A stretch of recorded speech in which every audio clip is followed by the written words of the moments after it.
नमस्कार। आकाशवाणी से विश्व दर्पण के साथ मैं विशाल शर्मा।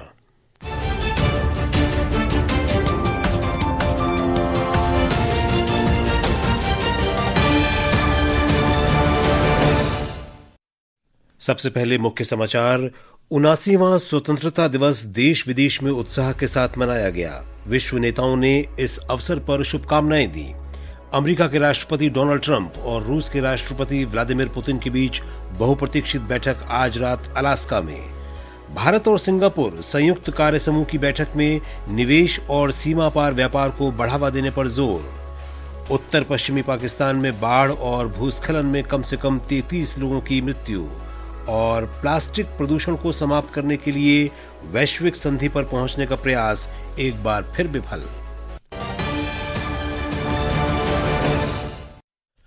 अब समाचार विस्तार से।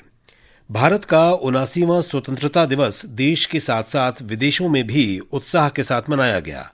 विभिन्न देशों में स्थित भारतीय दूतावास इस महत्वपूर्ण अवसर को देशभक्ति के उल्लास के साथ मना रहे हैं। संयुक्त अरब अमीरात के भारतीय समुदाय ने भारत का स्वतंत्रता दिवस कई स्थानों पर उत्साह और देशभक्ति के साथ मनाया। इस अवसर पर अबुधाबी स्थित भारतीय दूतावास, दुबई स्थित महावाणिज्य दूतावास और अलग अलग सामुदायिक केंद्रों में ध्वजारोहण समारोह और कई सांस्कृतिक कार्यक्रम हुए।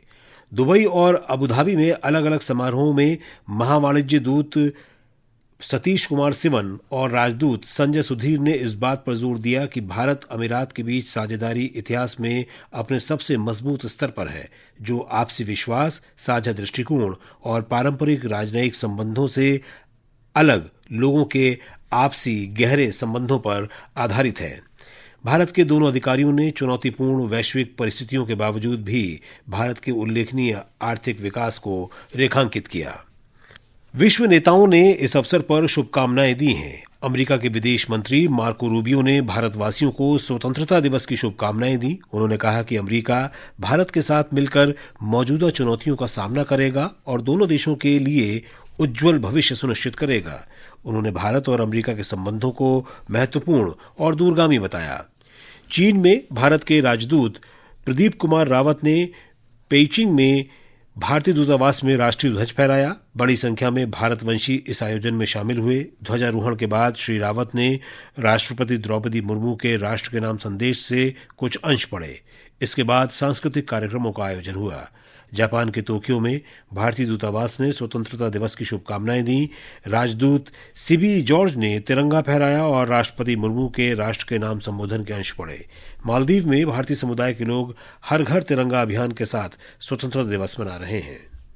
फ्रांस के राष्ट्रपति इमैनुअल मैक्रों ने प्रधानमंत्री नरेंद्र मोदी और भारत के लोगों को देश के 79वें स्वतंत्रता दिवस पर बधाई दी।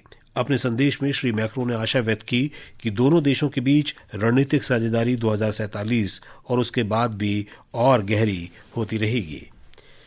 राष्ट्रपति द्रौपदी मुर्मू और प्रधानमंत्री नरेंद्र मोदी ने भारत के स्वतंत्रता दिवस पर विश्व नेताओं की शुभकामनाओं के लिए उनका आभार व्यक्त किया है। एक सोशल मीडिया पोस्ट में राष्ट्रपति मुर्मू ने इजराइल के राष्ट्रपति इसाक हर्जोग और मालदीव के राष्ट्रपति डॉक्टर मोहम्मद मुइज्जू को उनकी हार्दिक शुभकामनाओं के लिए धन्यवाद दिया। राष्ट्रपति ने कहा कि भारत मालदीव की जनता और सरकार के साथ मैत्रीपूर्ण संबंधों को और मजबूत करने के लिए प्रतिबद्ध है। राष्ट्रपति ने इजराइल और भारत के नागरिकों के लिए शांति, सुरक्षा और विकास की कामना भी की। प्रधानमंत्री मोदी ने फ्रांस के राष्ट्रपति इमैनुअल मैक्रों, भूटान के प्रधानमंत्री शेरिंग छोबगे, मॉरिशस के प्रधानमंत्री डॉक्टर नवीन रामगुलाम और मालदीव के राष्ट्रपति मोहम्मद मुइज्जू का भी आभार व्यक्त किया। प्रधानमंत्री ने कहा कि भारत फ्रांस के साथ रणनीतिक साझेदारी मजबूत करने के लिए प्रतिबद्ध है। उन्होंने ये भी कहा कि भारत और भूटान के बीच मैत्री आने वाले दिनों में और मजबूत होगी। विश्व दर्पण आप सुन रहे हैं आकाशवाणी से। अमेरिका के राष्ट्रपति डोनाल्ड ट्रंप और रूस के राष्ट्रपति व्लादिमीर पुतिन के बीच बहुप्रतीक्षित बैठक आज रात अलास्का के एंकोरेज में होगी। इस वर्ष जनवरी में ट्रंप के राष्ट्रपति का पदभार संभालने के बाद दोनों नेताओं के बीच ये पहली मुलाकात होगी। शिखर बैठक से पहले ट्रंप ने विश्वास व्यक्त किया कि श्री पुतिन यूक्रेन में युद्ध समाप्त करने के लिए तैयार हो जाएंगे। We have a meeting with President Putin. I think it's going to be a good meeting, but the more important meeting will be the second meeting that we're having. We're going to have a meeting with President Putin, President Zelensky, myself, and maybe we'll bring some of the European leaders along, maybe not. I don't know that it's going to be very important. We're going to see what happens. And I think President Putin will make peace. I think President Zelensky will make peace. We'll see if they can get along. And if they can, it'll be great. इस बीच रूस के विदेश मंत्री Sergei Lavrov ने कहा है कि रूस आज रात अलास्का के एंकोरेज में रूस के राष्ट्रपति व्लादिमीर पुतिन और अमेरिका के राष्ट्रपति डोनाल्ड ट्रंप के बीच होने वाली बैठक के दौरान अपनी स्थिति स्पष्ट करेगा। लावरोफ ने कहा कि बैठक में रूस अपने तर्क स्पष्टता के साथ रखेगा। उन्होंने कहा कि ट्रंप के विशेष दूत स्टीव विटकॉफ की रूस यात्रा के दौरान बैठक की महत्वपूर्ण रूपरेखा तैयार की गई थी। इस बीच यूक्रेन के राष्ट्रपति वोलोदिमिर ज़ेलेंस्की ने कहा है कि अलास्का में रूस और अमेरिका की शिखर बैठक से न्यायपूर्ण शांति का रास्ता खुलेगा और यूक्रेन, रूस तथा अमेरिका के बीच त्रिस्तरीय सार्थक बातचीत हो सकेगी। भारत और सिंगापुर ने कल नई दिल्ली में व्यापार और निवेश पर अपने संयुक्त कार्यसमूह की चौथी बैठक आयोजित की। बैठक की सह अध्यक्षता भारत के वाणिज्य विभाग के विशेष सचिव राजेश अग्रवाल और सिंगापुर के व्यापार और उद्योग मंत्रालय के स्थायी सचिव डॉक्टर बेह स्वान जिन ने की। बैठक में व्यापार और निवेश संबंधों को मजबूत करने, रसद और आपूर्ति में सुधार, नियमों को सरल बनाने और सीमा पार व्यापार को बढ़ावा देने पर चर्चा हुई। दोनों देशों ने सेमीकंडक्टर उद्योग और डिजिटल व्यापार में चल रहे सहयोग के साथ साथ कौशल विकास और क्षमता निर्माण जैसे नए क्षेत्रों की खोज पर भी चर्चा की। पाकिस्तान के कई उत्तर पश्चिमी जिलों में तेज बारिश और बादल फटने से आई बाढ़ और भूस्खलन से कम 33 लोगों की मृत्यु हो गई है और 25 अन्य लोग लापता हैं।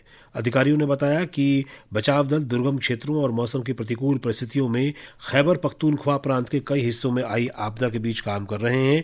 बाढ़ का पानी गांवों में घुस गया है और घर तबाह हो गए हैं। प्लास्टिक प्रदूषण को समाप्त करने के लिए संयुक्त राष्ट्र वार्ता समय सीमा के बाद भी रात भर जारी रहने के बावजूद गतिरोध में फंस जाने के कारण वैश्विक समझौता करने का प्रयास एक बार फिर विफल हो गया। एक रिपोर्ट।